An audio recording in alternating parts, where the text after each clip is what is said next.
Stevie is a 13-year-old in 90s LA who spends his summer navigating between troubled home life and a group of new friends that he meets at a Motor Avenue skate shop.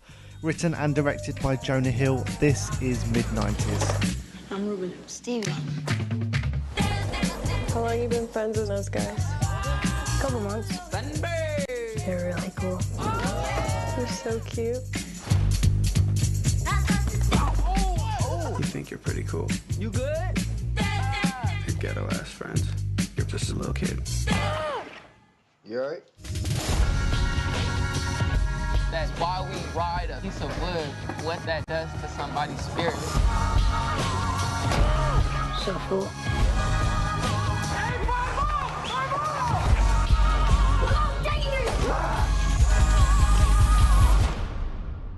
Yo, Stevie is insane.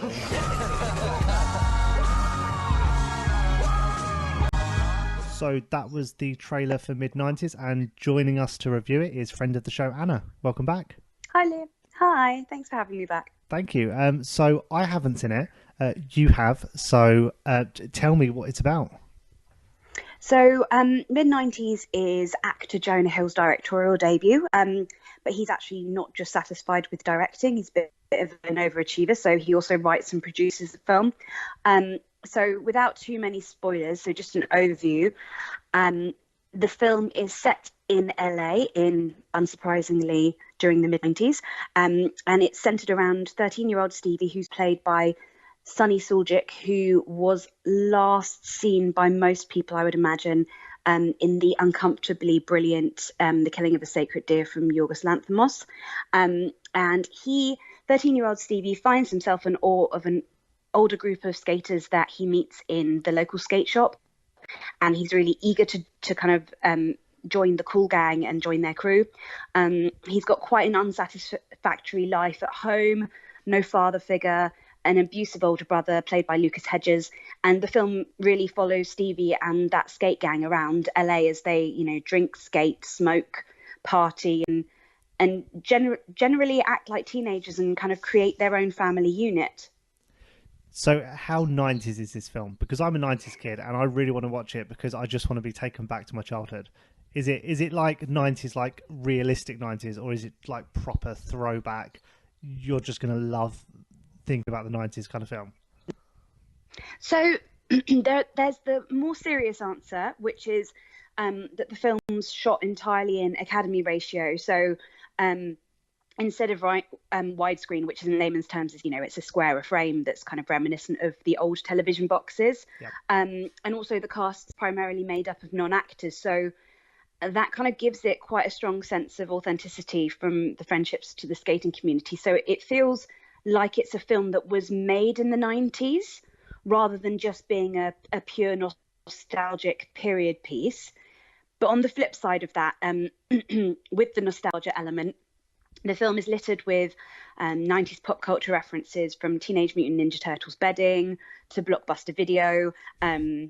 There's also a moment where Stevie goes into his brother's room when he's not supposed to, and he's looking at all of his baseball caps hanging on the wall and exploring his music collection, which is very lovingly labelled and, put in alphabetical order and everything. And speaking of the music, the soundtrack to this film is absolutely incredible. That was probably one of the highlights for me.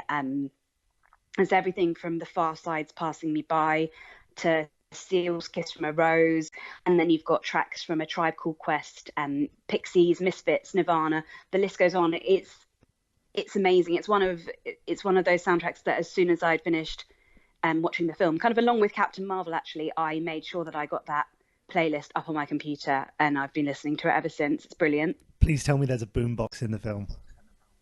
There's a beatbox. Oh, perfect.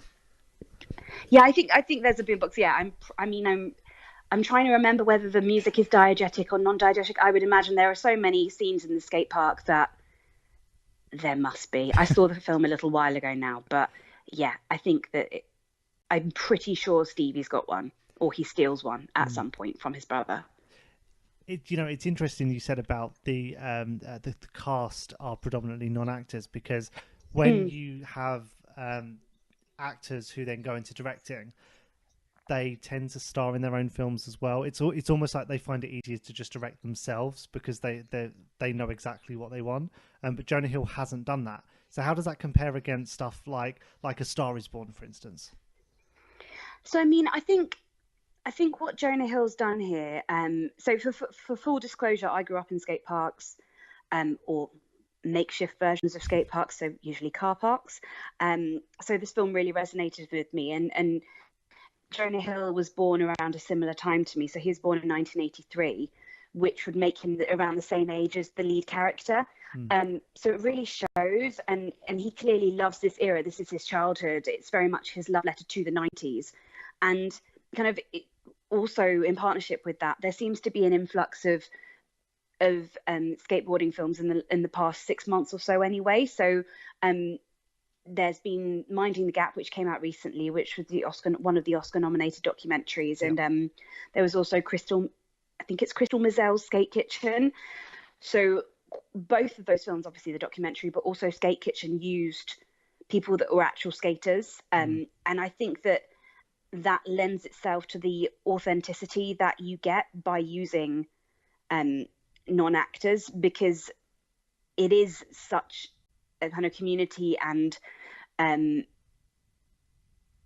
of area where people really identify with being very specifically 90s.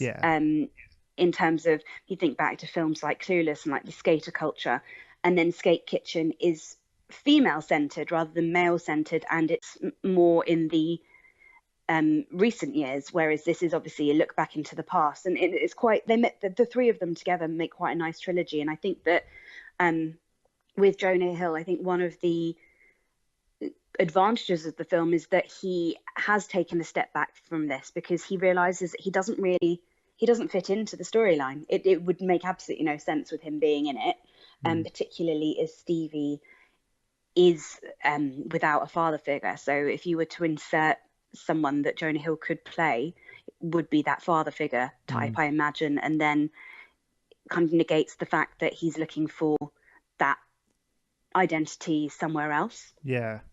I mean, talking about the Jonah Hill writing everything and kind of writing what you know. Tonally, this actually feels very similar to Larry Clark's Kids, particularly when it comes to the dialogue. It's not quite as bleak as Kids, thankfully. As much as I enjoy that film, it's quite brutal.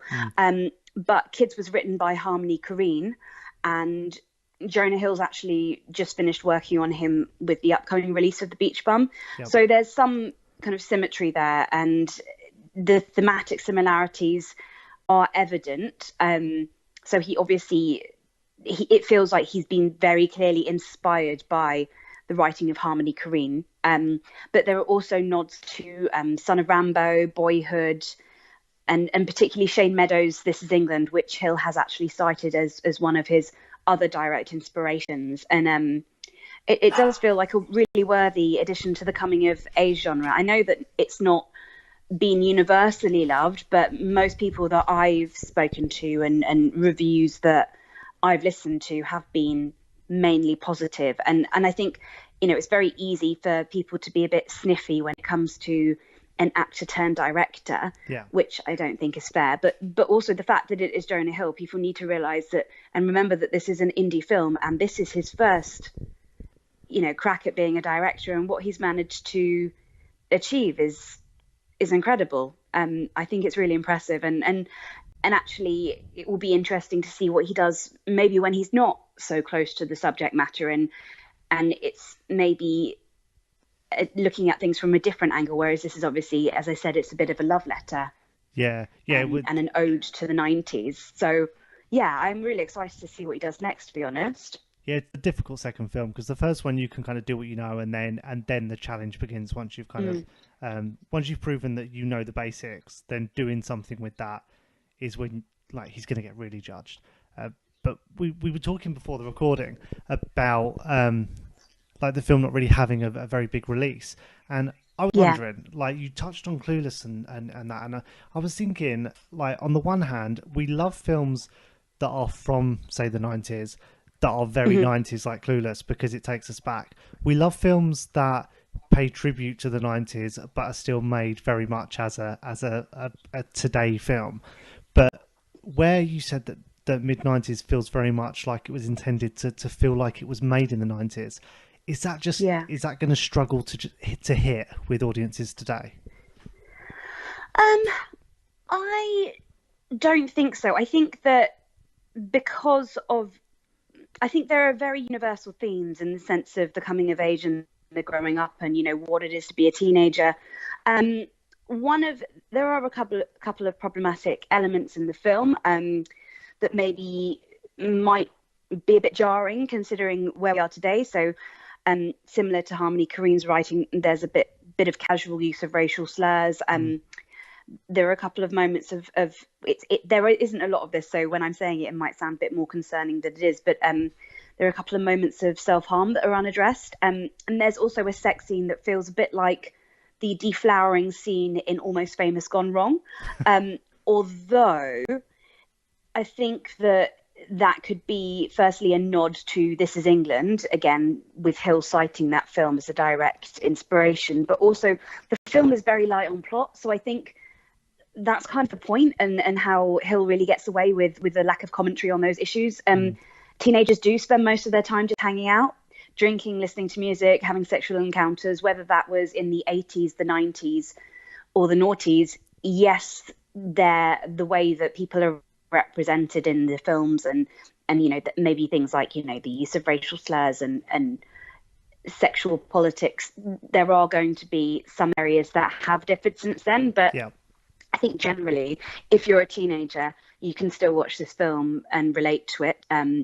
If you're a 20-something, it's not that far away from your generation. And, you know, if you're my age and upwards, you remember that period of time and the music and the films and the nostalgia and everything that goes with it. And I think that it is a shame that it's had a limited release. And there's another film that I saw as part of the Picture House membership, premium membership opportunities that you get, called 8th Grade, which is also from. Really want to see that. It's fantastic, but it's very different to this film.